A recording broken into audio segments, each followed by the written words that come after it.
जी,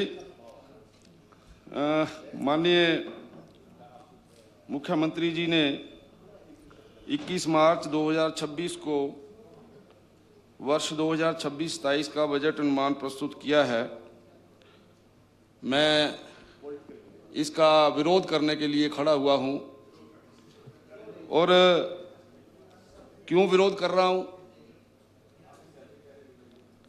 वो तथ्यों पर आधारित है।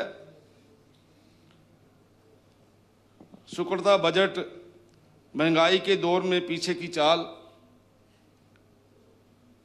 2025-26 में बजट 58,514 करोड़ और घटकर जो हो गया 54,928 करोड़, यानी 3,586 करोड़ रुपए की कटौती।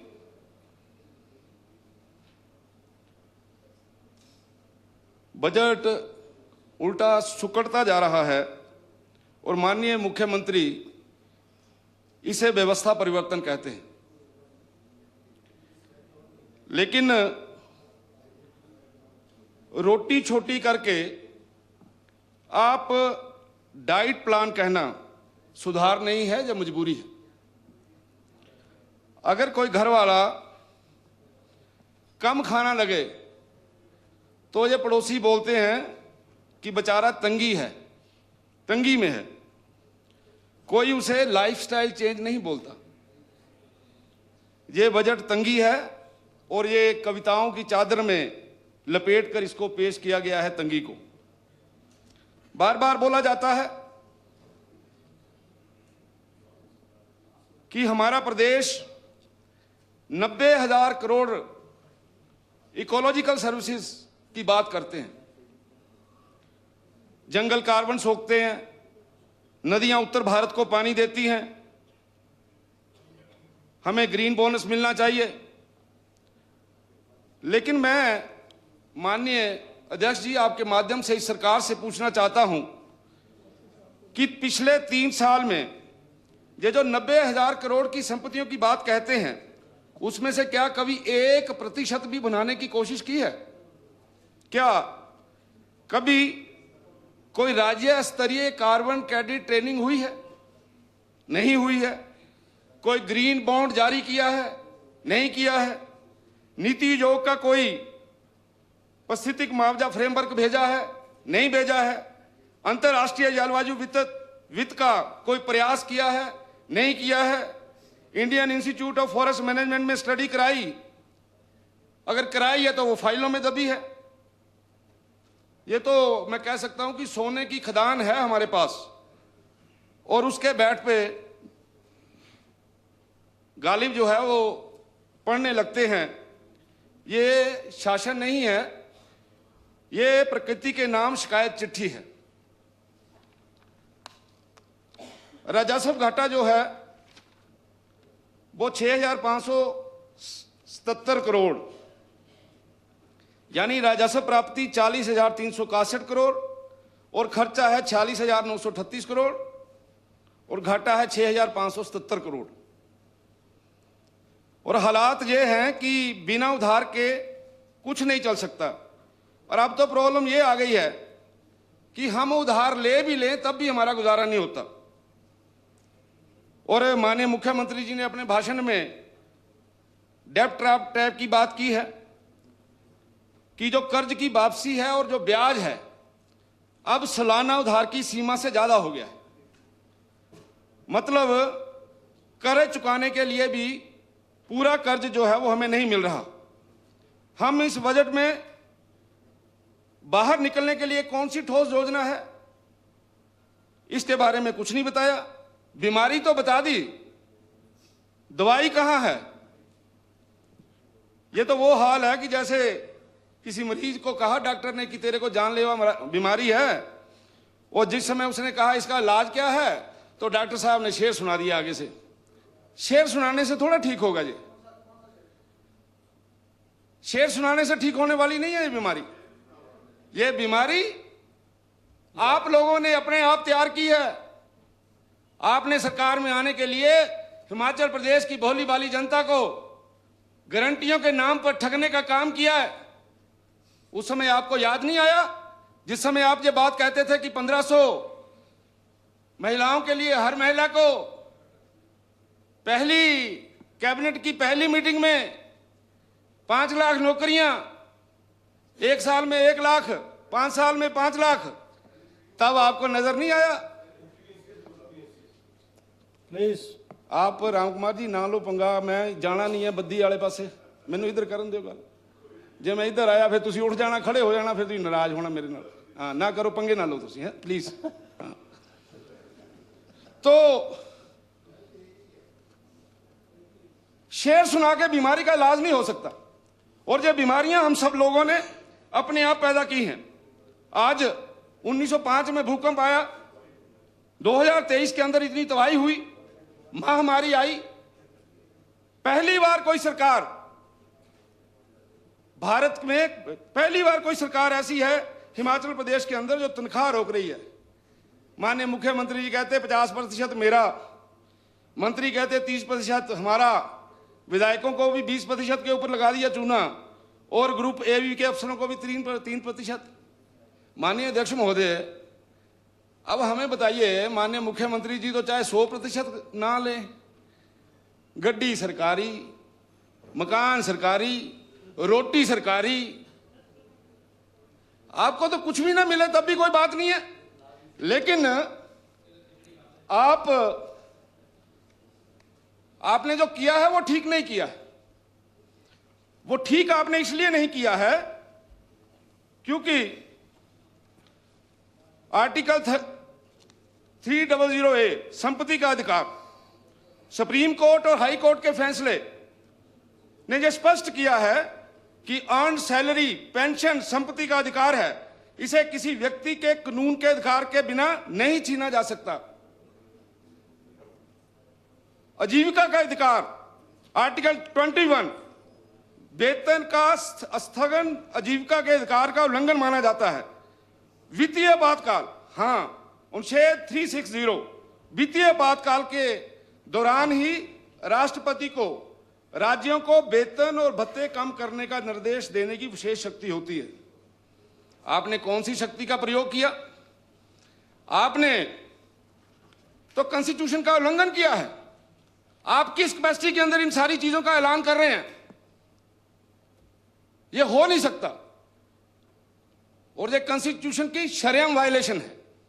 आप कभी बोलते हैं कि मैं 2027 में आत्मनिर्भर कर दूंगा, आपसे तनख्वाह दी नहीं जा रही, आप सभी से कटौतियों की बात कर रहे हैं। आप कहते हैं मैं सबसे अमीर राज्य बना दूंगा 2032 में। कौन सी जादू की छड़ी है? क्यों आप लोगों को मुंगेरी लाल के हसीन सपने दिखा रहे हैं? इस सदन के अंदर, मैं तो ये कहता हूं, इस सदन के अंदर हमारा भी बड़ा लंबा समय हो गया है इस पर। माननीय ठाकुर विक्रम सिंह जी। माननीय अध्यक्ष जी, कैसी कैसी बातें करते हैं, और मुझे ये समझ नहीं आता। आप अपनी बजट बुक्स खोलिए पिछले 3 वर्षों की, और उन 3 वर्षों के अंदर आपने क्या क्या बोला है उसको देखिए। उसको पढ़ने के बाद आत्मचिंतन और मनन करिए कि उसमें 70% से ज्यादा आपने झूठ बोला है। वो चीजें आज तक पूरी नहीं हुई। आप पहले मुख्यमंत्री हैं जिन्होंने हिमाचल प्रदेश को अंधकार के अंदर डाला है। असत्य।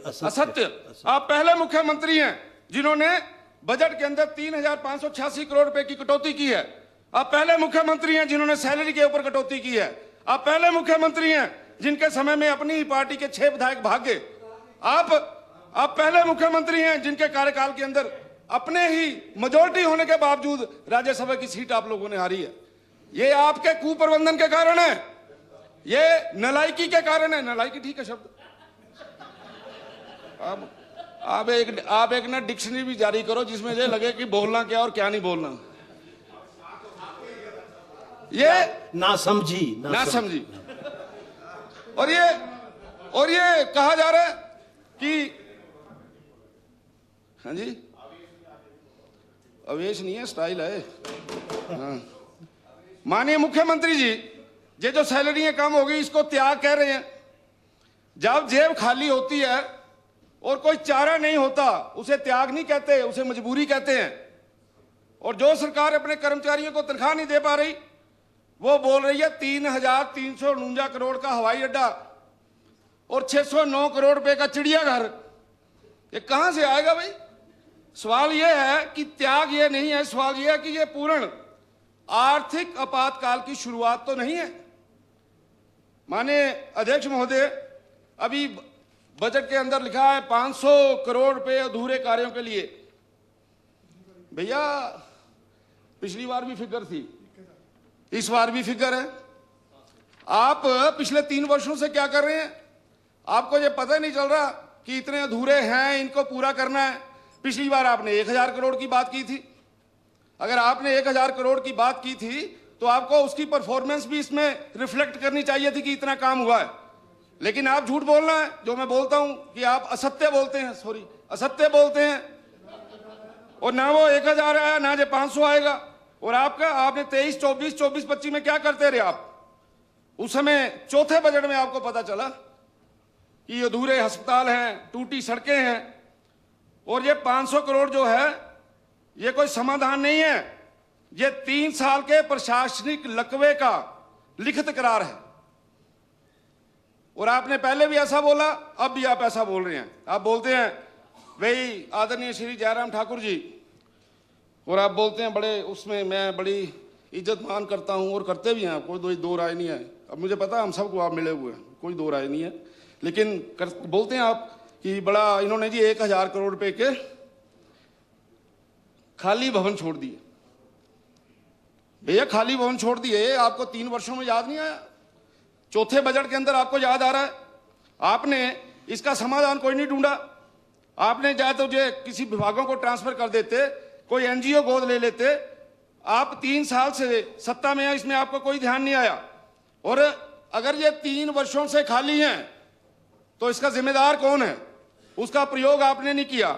और आप बार बार बोलते हैं कि जी इन्होंने तो जी ठेकेदारों को खुश करने के लिए कर दिया। भाई आप ये बताइए, अब आप नदौन में टूरिज्म का 5 स्टार होटल बना रहे हैं, उसके ऊपर 25 से 30 करोड़ रुपया खर्चा आएगा। क्यों बना रहे हैं? जब आपको पता है कि टूरिज्म कहाँ है, नदौन में कौन बोलता टूरिज्म? क्यों ऐसे गलत बातें कर रहे हैं? ठीक चमचा करिए, ऐसा मत बोलिए प्लीज। और वहां पे टूरिज्म का होटल है, मित्र बना रहे हैं। किसके लिए है ये? आपने हेलीपोर्ट की बात की, आदरणीय जयराम ठाकुर जी ने टेंडर लगवाया था उस समय 2.5 करोड़ का। आज वही टेंडर आपका 16 से 17 करोड़ पे चला गया है हेलीपोर्ट का। क्या कारण है? और कौन बना रहा है? मित्र ही लगे हुए हैं इस काम के अंदर। और एक बाबा बालकनाथ में 50 से 60 करोड़ के अंदर बिल्डिंग बन रही है। भैया जब आपके पास पहले बिल्डिंगें खाली हैं, आप क्यों बना रहे हो? हमीरपुर बस स्टैंड का टेंडर हुआ जी 45 करोड़ रुपए का, आदरणीय अध्यक्ष जी, और वो अवार्ड हुआ 34 करोड़ में। और डेविएशन कितनी हुई? 128 करोड़। अब ये क्या बोलूं, इसको क्या नाम दूं मैं? इसको मैं व्यवस्था परिवर्तन बोलूं? जब मैं इसको बोलूं ये सबसे अमीर स्टेट बनने जा रहे हैं, इतनी बड़ी डेविएशन। वही ठेकेदार काम कर रहा है, दोबारा से कोई अवार्ड नहीं हुआ। और ये 34 करोड़, 45 करोड़ से 34 करोड़ पे उसने लिया है, और उसके बाद 128 करोड़ की डेविएशन है। 128 करोड़, हाँ अप्रूवल है उसकी। और ये अपने किसी को दिया होगा, अपने मित्रों को दिया होगा, कोई बाहर का कोई व्यक्ति नहीं है। आप नदौन में बोलते हैं, मानता हूं अपनी विधानसभा क्षेत्र होता है, उसके लिए काम करना होता है, लेकिन आप वो काम करो जो आंखों से नजर आ रहा है कि मैं ठीक कर रहा हूं। ये बोल रहे हैं साहब कि 70 करोड़ के अंदर राफ्टिंग कैंपस जो है वहां पे बनाया जाएगा। भाई राफ्टिंग होती कहां है? कुल्लू मनाली में होती है, जहां पानी ऐसे आता है, ऐसे ग्रेडियंट कहते हैं उसको। वहां ग्रेडियंट कहां है? ग्रेडियंट कहां है वहां पे?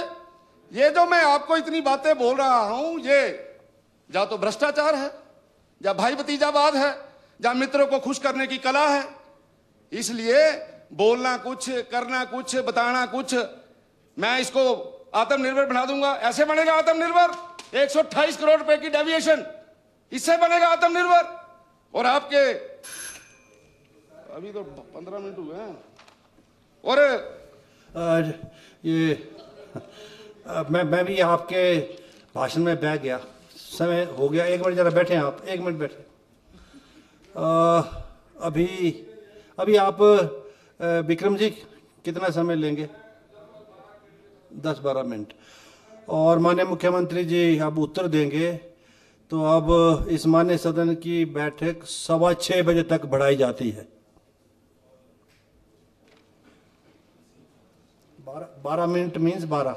इकोनॉमिक सर्वे हमने देखा, उसमें प्राइमरी सेक्टर एग्रीकल्चर के अंदर हिमाचल की जो जीएसटी डीपी के साथ ये 15% ग्रोथ के साथ चला है, और ये ग्रोथ 19-20 में 18.2 थी और 25-26 में 8.4 है। ये कह रहे हैं हम आत्मनिर्भर बना रहे हैं। भाई आत्मनिर्भर कहां से बनना?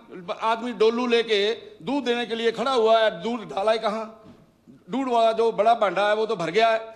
इसलिए इस प्रकार इसी तरीके से सेकेंडरी सेक्टर में इंडस्ट्रियल मैन्युफैक्चरिंग में 18-19 के अंदर जीएसडीपी 44.9% और 25-26 में ये 39.4 पे चला गया है।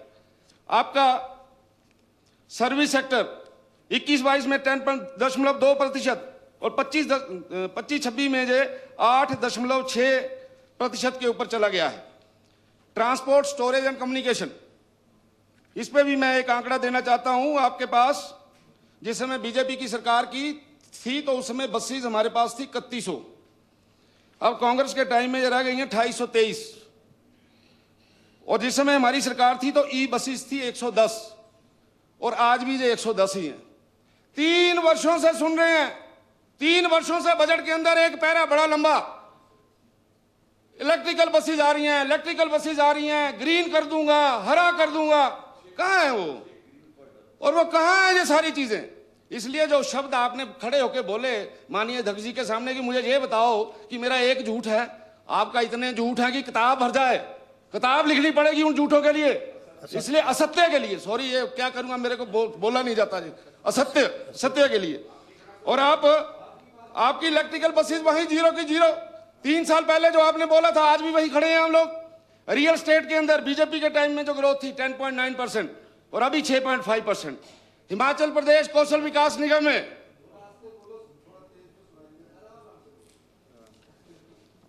हिमाचल प्रदेश कौशल विकास निगम में नहीं, टाइम आपका 12 मिनट है, ठग रही है आपको। 21-22 ताकि पूरे पॉइंट बीजेपी ने 434 नए यूनिट बनाए स्पीड में बोलो, और 25-26 में इन्होंने 174 नए यूनिट बनाए। स्टूडेंट्स की इनरोलमेंट 21-22 में, जो मेरे भाई रोहित जी भी बड़ी जहां बातें करते हैं, हमने इसको घुमा दिया, मैं सीबीएसई में है, मेरा बेटा पैदा होते ही अंग्रेजी बोलनी शुरू कर देगा और ऐसा होगा, ये है आपका हाल। 21-22 में सरकारी स्कूलों के अंदर 62.7 बच्चे पढ़ते थे, 62.7%, और 24-25 में इनकी संख्या जो है 56.3% हो गई है। ये इकोनॉमिक सर्वे बोल रहा है आपका। आपके एम्प्लॉयमेंट एक्सचेंज में रजिस्ट्रेशन इन 24-25 65,132, प्राइवेट जॉब 4,559, सरकारी जॉब 375, टोटल आंकड़ा 5,000। आप तो 1 साल में 1 लाख, 5 साल में 5 लाख, ये आपकी 1 साल के अंदर 375 सरकारी नौकरियां। इससे ज्यादा क्या बोलना है? असत्य कितना बोलना है? इसकी हद है असत्य बोलने की। तो ये हालत है आपकी। इसी तरीके से हेल्थ के अंदर भी एक बड़ा अलार्मिंग है। मैं चाहता हूं इसके ऊपर सरकार सीरियस होकर काम करे। Death due to road accident national average 12.4% और हिमाचल है 13.2%। और मुख्यमंत्री स्वावलंबन योजना 21-22 में 3,042 लोगों को मुख्यमंत्री स्वावलंबन योजना से फायदा हुआ। 72.18 करोड़ उनको सब्सिडी दी गई। 22-23 में 2,801 और 94.8 करोड़ दी गई। और इनके राज में 25-26 में 44 बच्चों को मिला है मुख्यमंत्री स्वावलंबन योजना का फायदा और 9.68 करोड़ सब्सिडी मिली है। ये कहते हैं हम बेरोजगारी समाप्त कर देंगे, हम बेरोजगारों को अपने पैरों पे खड़ा कर देंगे। तो ये इनकी हालत है। इसी तरीके से फिश प्रोडक्शन की बड़ी बात की आपने, ऐसा लगा जैसे क्रांति आ जाएगी। तो इसमें जरा फिगर सुनिए, 2015-16 में से लेकर 24-25 तक 5% से 10% पर एनम लगातार बढ़ोतरी होती रही है। और 25-26 के अंदर -34.6 और ट्रोट -56.1 इन 25-26। ये हाल है आपके प्रोडक्शन का। कहां से आप चले जाएंगे? इंडस्ट्रियल पॉलिसी 2019, ये आपको ज्यादा पता है, बाकी बेवकूफ है यहाँ। Industrial policy, new industrial policy 2019 में आदरणीय जयराम ठाकुर जी ने दी और इन्होंने कहा ये 2022 तक चलेगी। और ये सरकार आदरणीय श्री सुखविंदर सिंह सुक्खू जी पानी पी पी के यहां गालियां निकालते हैं पूर्व इंडस्ट्री मिनिस्टर को और सरकार को, लेकिन 2022 में जो खत्म हो जानी चाहिए थी, इन्होंने एक्सटेंशन दी उसको 2025 तक। हाँ, अगर इंडस्ट्रियल पॉलिसी ठीक नहीं थी, अगर हम लोगों ने ठीक काम नहीं किया था, अगर हमने ग्लोबल इन्वेस्टर मीट गलत की थी, अगर हम लोगों ने जमीन गलत दी थी, तो इसको एक्सटेंड क्यों किया? इसको एक्सटेंड करने का क्या कारण था? अपने भाषण में जरूर बताइए कि क्यों कीजिए एक्सटेंड। अगर ये इंडस्ट्रियल पॉलिसी गलत थी, आपके साथी यहां बैठे हैं, मेरे मित्र नालागढ़ के हमारे लोकप्रिय विधायक कल बोल रहे थे जमीन सस्ती दे दी। भाई दे दी तो अंदर करो, इसको ठीक करो। आपसे कुछ नहीं हुआ, पूरी कोशिश की आपने अंदर करने की भी, लेकिन आपसे नहीं होगा कुछ भी। और आपने अंदर करने का मतलब ये नहीं कि ठाणे अंदर, समझा करो बात। ठाणे की बात नहीं कर रहा हूं सर। तो इस तरीके से जो मोटी मोटी जो चीजें हैं जिनकी तरफ मैं आपका ध्यान दिलवाना चाहता था, माननीय मुख्यमंत्री जी 2-3 मिनट में अपनी विधानसभा क्षेत्र के लिए लूंगा। मैंने पिछले कल भी आदरणीय मुख्यमंत्री जी से निवेदन किया था कि इतना भेदभाव अच्छा नहीं है। आपके डिस्ट्रिक्ट से जो भी पैसा जाता है उस पैसे के अंदर बहुत ज्यादा जो है वो कमी है। जैसे मैंने पिछले कल भी बताया था कि एनडीआरएफ में आपने ज्वाली को 172 लाख, लंबा गांव को 112 लाख, देरा को 148 लाख, देरा को 2 बार दिया, फिर एक बार 110 लाख और प्रागपुर को 0 लाख। 20 में पेज पे लिखा डिसेंट्रलाइज प्लान, बैजनाथ 63 लाख, देरा 111 लाख, फतेहपुर 102 लाख, इंदौरा 102 लाख और जसमा प्रागपुर 2.5 लाख। और इसी तरीके से फिर एनडीआरएफ का एक पेज आया है, उसके ऊपर भी हमारी कंस्टिट्यूंसी का नाम ही नहीं है, उसमें भी देरा 26.86, फिर देरा 134.62 और इसी तरीके से शाहपुर 1332 लाख, शाहपुर 1613 लाख, फतेहपुर 189 लाख। इसी तरीके से और भी हेड्स हैं विकास में, जन सहयोग और बाकी भी, सभी के अंदर जसमा प्रागपुर के अंदर इस प्रकार का सतेला व्यवहार किया गया है।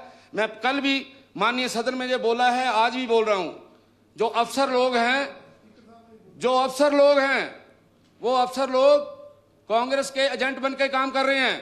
खास करके डीसी कांगड़ा, अगर उन्होंने अपने व्यवहार में किसी प्रकार का ठीक नहीं किया तो व्यवहार उल्टे तरीके से ठीक किया जाएगा। मैं ये बोलना चाहता हूं सदन में कि अगर इस प्रकार का काम करना है, अगर हमारे विधानसभा क्षेत्रों के साथ इस प्रकार की हेराफेरी करनी है, हम लोगों को जो मिलने वाला पैसा है वो जो अपनी जेब से नहीं दे रहे, जो मिलने वाला पैसा है उससे जो है वो हम लोगों को वंचित कर रहे हैं। ये तो मैंने केवल एक मामला दिखाया है। अभी प्लानिंग की मीटिंग हुई सर, और उस प्लानिंग की मीटिंग में माननीय मुख्यमंत्री जी कहते हैं आप प्लानिंग की मीटिंग में नहीं आते। मैंने कहा भैया प्लानिंग की मीटिंग में क्यों नहीं आते? आपने जब हमारी बात नहीं सुननी तो प्लानिंग की मीटिंग में कौन आए? और हम प्लानिंग की मीटिंग में इनके कहने के बाद, और हमने इनको वहां पे बैठ के इन्होंने बोला कि आपको क्या क्या समस्या जरा बताइए। मैं कोऑर्डिनेशन की बात कर रहा हूं, चीफ मिनिस्टर और पीडब्ल्यूडी मिनिस्टर। और मैंने इनको बोला कि ऐसा ऐसा सीआरएफ के अंदर बड़े दिनों से यहां पे सड़क है मेरी, जिसका शांतला से लेकर रक्कड़ तक, कि उसको दिल्ली भेजना है, बाकी काम हम कर लेंगे। इन्होंने आदरणीय मुख्यमंत्री जी ने उस मीटिंग के अंदर बोला, और जो कंसर्न ऑफिसर थे सेक्रेटरी पीडब्ल्यूडी, उनको बोला कि ये अभी इसको इमीडिएटली वहां भेजो, बाकी विक्रम जी अपने आप देख लेंगे कैसे करना है कैसे नहीं करना। इससे 1 महीना पहले मैंने इन्हीं के अफसर से बात की तो उन्होंने कहा आदरणीय पीडब्ल्यूडी मिनिस्टर साहब ने फाइल रोक के रखी है, वो कहते हैं बाद में करनी है अभी। जब मैंने कहा मुख्यमंत्री ने बोल दिया, मैं दिल्ली चला गया। जब मैं दिल्ली गया तो वहां पता लगा फाइल तब अभी भी नहीं आई, ये अभी कुछ 2-3 दिन 10 दिन की पहले की बात है। यानी इस प्रकार की कोऑर्डिनेशन है इस सरकार की। ये केवल पीडब्ल्यूडी या केवल ये एनडीआरएफ की बात नहीं कर रहा हूं, हेल्थ के विषय ले लीजिए। आईपीएच का विषय ले लीजिए, हर जगह के ऊपर जहां पर भी ओपोजिशन के जो लोग बैठे हैं उनके साथ इस प्रकार का काम हो रहा है। मैं आपके माध्यम से इस सरकार को यह निवेदन करना चाहता हूं कि आप इन सारे विषयों को ठीक करिए और इन विषयों को ठीक करके इसको आगे बढ़ाइए। एक अंतिम विषय करके अपनी बात को समाप्त करूंगा। सुखी परिवार, 3 साल बाद गरीबों की याद आई है चुनाव से पहले। 1 लाख गरीब लोगों को, वाइंड अप हाँ जी बस लास्ट सर, लास्ट, इसके बाद नहीं बोलेंगे। 25 हो 1 लाख उनको मैंने 300 यूनिट फ्री देना है और वह 1500 रुपया जो 1000 में जो ले आएंगी महिलाएं, बहनें, माताएं, उनको मैंने 1500 देना है। भैया आपने ये कहाँ कहा था, आज कहाँ आ गई ये सुखी परिवार योजना? और ये बताइए, जो गरीब व्यक्ति होता है जिसका छोटा सा मकान होता है, क्या वो 300 यूनिट बिजली जलाता है? आप किसको मूर्ख बना रहे हैं? 300 यूनिट फ्री की बात कर रहे हैं आप, जो बेचारा 10 यूनिट, 20 यूनिट, 50 यूनिट जला रहा है, और आपने ये बोल दिया 1500 की बात आप कर रहे हैं उन महिलाओं की। आपकी ये जो जितनी भी ये योजनाएं हैं जो इस बात का संकेत देती हैं, बोल रही है सरकार आम जनमानस के किए गए वादों में फेल है। और ये पहली बार ऐसा हुआ है, ये पहली बार ऐसा हुआ है कि जो बजट सुकड़ा है, अगर ये बजट सुकड़ा है तो विकास भी सुकड़ेगा। और जो कुछ भी इस बुक के अंदर लिखा है, जितनी भी योजनाएं दी गई हैं, वो सब योजनाएं असत्य हैं। इसलिए मैं इस बजट का विरोध समर्थन करने में असमर्थ हूं। आपने बोलने का समय दिया, बहुत बहुत धन्यवाद।